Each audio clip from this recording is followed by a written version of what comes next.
our younger generation to help me today. So when we have a Bible reading, they're actually going to come up and do the readings for me. So we'll see how that goes. So young people, you need to listen out for when I say a Bible verse and see if it's yours. And then when you see it's your one, just come up. And we're going to start with Kadisha.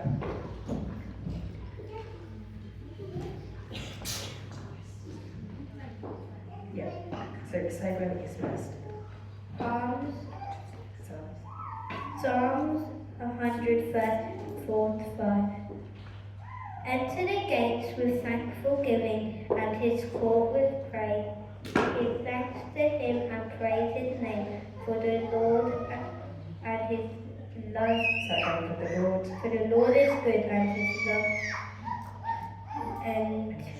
endures forever. His faithfulness continues through all generations. Good girl, yes.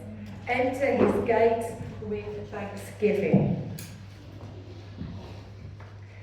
for his love endures forever. And then if we have Psalm 91, Psalm 9, verse 1. Now, how are you going to come do this one? Do you want me to say it? You're going to say it. These are nice people. They're nice people. Everybody smile at him. He's very nervous. Just give him big smiles. Your mum can read it with you. Good luck. Psalm 9, verse 1 says, I will give thanks to the Lord with all my heart. I will tell of all your wondrous deeds. Yeah? Well done. It's scary coming up here, it's scary. I will give thanks to you, Lord, with all my heart. I will tell of your wondrous deeds. So already we're looking at Bible verses, but it talks about having a thankful heart, but we're going to tell people of what he has done. In Luke 6, verses 45, Malachi, it says, For the mouth speaks what the heart is full of. good girl. For the heart speaks what the mouth speaks over the heart is full of. So if we have thankful hearts, if our hearts are full of praise, then we need to be people that are speaking it out. In Matthew, we are told that what comes out of that what's in the heart comes out of the mouth. What's in the heart comes out of the mouth. So here's my challenge to you, right at the beginning of my message today. Are we declaring our thanks to God for others to hear? Are we declaring our thanks to God for others to hear? In all seasons. Psalm 100, as Kadisha read for us, states that his faithfulness continues through all generations. He was faithful before you even stepped on this planet. He will be faithful once you have gone. He is a faithful God, and we can be thankful for that. He will never ever let us down. We can rely on him, rely on his faithfulness. Therefore, when life is jolly or when life is tough, we should be thankful to our God, to Jesus Christ, for his faithfulness in all seasons. Psalm 78, verse 4, which Jim read out for us earlier, we will tell the next generations the praiseworthy deeds of the Lord, his power and wonders that he has done. We will tell the next generation. It's something we need to be doing. What is it that we are handing down to those coming up after us? Are we sharing the heaviness of life, or are we declaring our thankfulness to who our God is and what he has done? Now, the Estates Search Research did a study on what people are leaving people in their wills, and they saw the sort of common things where it was like houses and money, but there were some peculiar things that they found people were leaving, which include, hang on, my sheet's gone a bit funny order.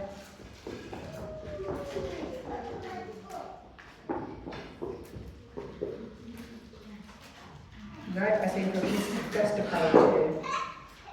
I see if I can remember them, which included things like a pen pal, where a guy had been writing to a guy in Japan for nearly 20 years. So when he died, he passed his pen pal over to his family to carry it on. A brother left a stuffed snake to his sister. The same sister who wouldn't go into his house because she hated his snakes. So I thought, well, my brother would do something like that. Another one was a bed. People leave beds to people. And William Shakespeare famously left the second best bed in the house to his wife. Not sure what happened to the best bed, but she got the second best bed. Another person, and this is my favourite, was left by her loving grandma her false teeth. These are what people are leaving and giving to other people to hand over. The question is, what are you and me giving to the next generation? What are we making sure that people have when we've gone? Because you see, we serve a faithful God. We serve a God that loves us, a God that is constant, a God that is faithful, a God that has given us plenty to be thankful for. But we can either be passing on how hard life is, how dull life might be for some people, or how busy life can be, or we can be speaking out and passing on how good our God is and what we are thankful for. We need to be people that are declaring our praise, our thanks for God. What's in our heart comes out of our mouth. So if we've got thankful hearts, let's be declaring it. Okay, Hilary, come here, my lovely.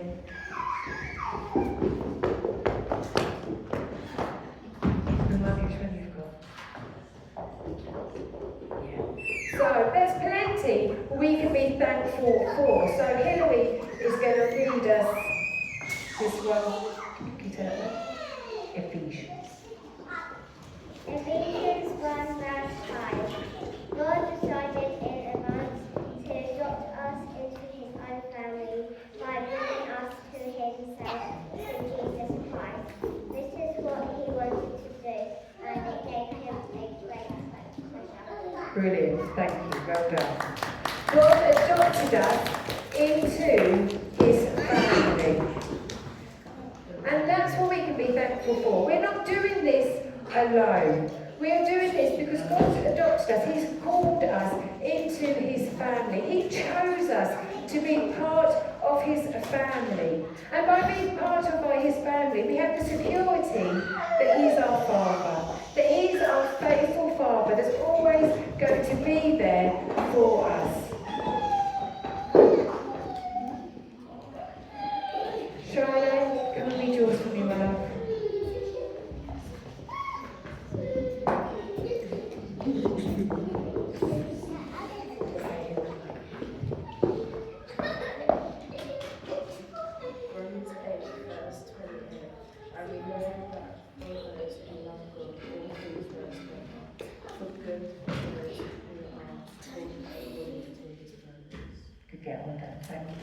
Romans 2 verse 28. And we know that for those who love God, all things work together for good, for those who are called according to his purpose. God has got us. And what I'm trying to portray today is that even if life is tough, we still have things to be thankful for. We still have things that we can declare how faithful our God is. He's called us into his family. He makes sure all works out for us because he is this faithful, good God. We have plenty we can be thankful for. The verses that we've read today are just the iceberg of how good and faithful our God is. In all seasons, our God doesn't change. And what's in our heart needs to be coming out of our mouths. But sometimes we can be silenced. Sometimes we might not be declaring what we need to be declaring. In John 4, we can read about the woman at the well. The woman at the well as I said, it's in John 4, but I'm going to tell the story for time's sake today.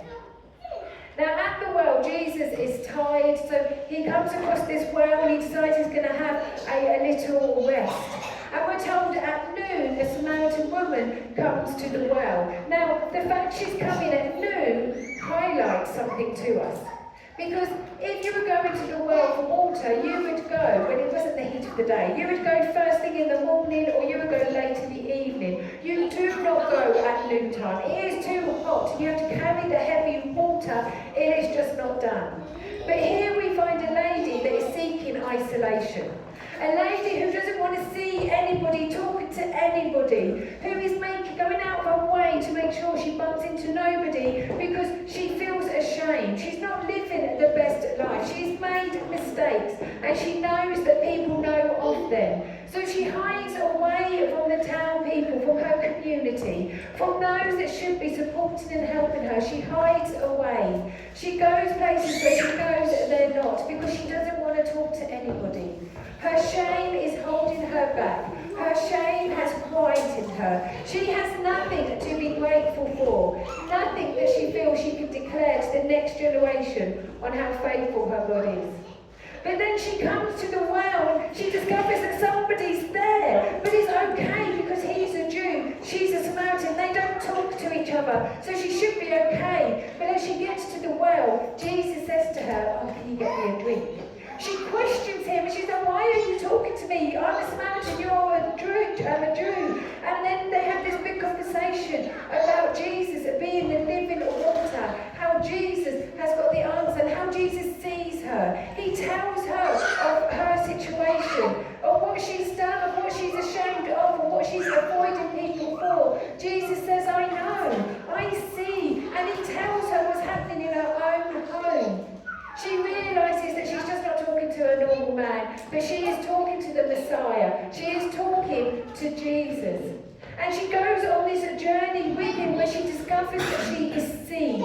She discovers that she is loved. She discovers that God cares. Even when she's made mistakes, even when she's got it wrong, God cares. He sees her and he is there for her. This woman that then was seeking isolation, this woman that then said, "You know what, I don't want to talk to anybody," leaves her basket, wherever she was carrying the water in at the well, runs back into the town to the people she was avoiding, and she suddenly finds her voice, and she starts declaring, "I have found the Messiah. You've got to come to the well, he is there."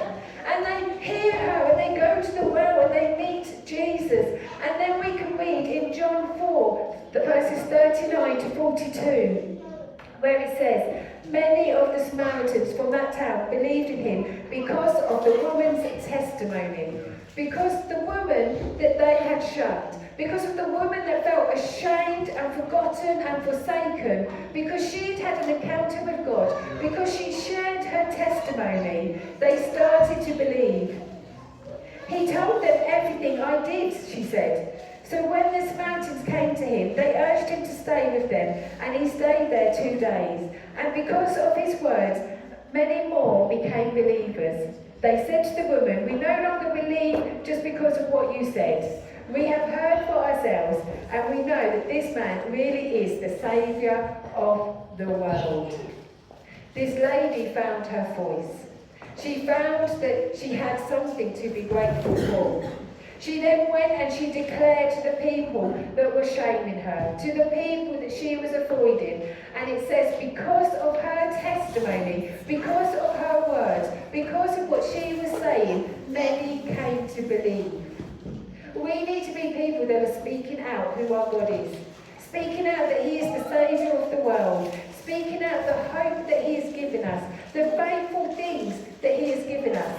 We have our blue bucket where you guys have said what you are thankful for. We've read some, there's still a whole bundle in there of things that we are thankful to our God for. They're great in this bucket. They will encourage us as a church as I stick them up on that notice board. But these are not to stay on that notice board. They're not to stay in these 4 words. But what we are saying our God has done for us, what we are thankful for, we need to be declaring to those beyond our four walls. We need to let people know who our God is, how faithful He is, and what He has done for us. We need to be declaring our thanks to God for what He has done. The woman at the well could have had an encounter with Jesus and then skipped home feeling a lot better than when she first went, but still avoiding the judgmental stares from others. But remember, what's in the heart comes out of the mouth. The woman found her voice, and as a result, her community, many from her town, heard about Jesus and were saved.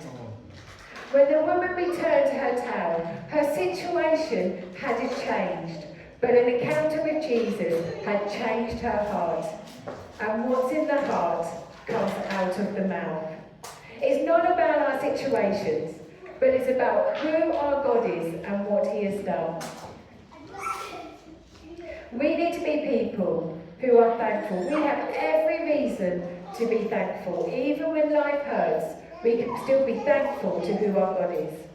And in case you need any more encouragement to be grateful, let me read you a summary of the research that Robert Emmons, the world-leading scientist expert on gratitude, states in one of his reports when looking at gratitude. These are 10 things that being grateful for does in our lives. The first thing, it brings happiness and increases life satisfaction when we choose to be thankful. It boosts feelings of optimism, joy, pleasure and enthusiasm. 3, it reduces anxiety and depression. 4, strengthens immune systems, lowers blood pressures and reduces illness. 5, increases sleep quality. 6, builds resilience. 7, strengthens relationships and connections. 8, promotes forgiveness. 9, leads to generosity. 10, increases generosity and resilience in kids. All because we choose to be thankful. All because we choose to look for what is good rather than what will bring us down. We need to be people that are thankful hearts. People that are willing to declare how great our God is. So let's choose to be thankful. Let's be active in speaking it out. Let's not keep what our God has done in our blue bucket, but let's tell the world what our Jesus has done, because we are thankful to Him. And what's in the heart comes out of the mouth. Psalm 78 verse 4, as we've already said, we will tell the next generation the praiseworthy deeds of the Lord, His power and the wonders He has done. Church, let's make this our mission.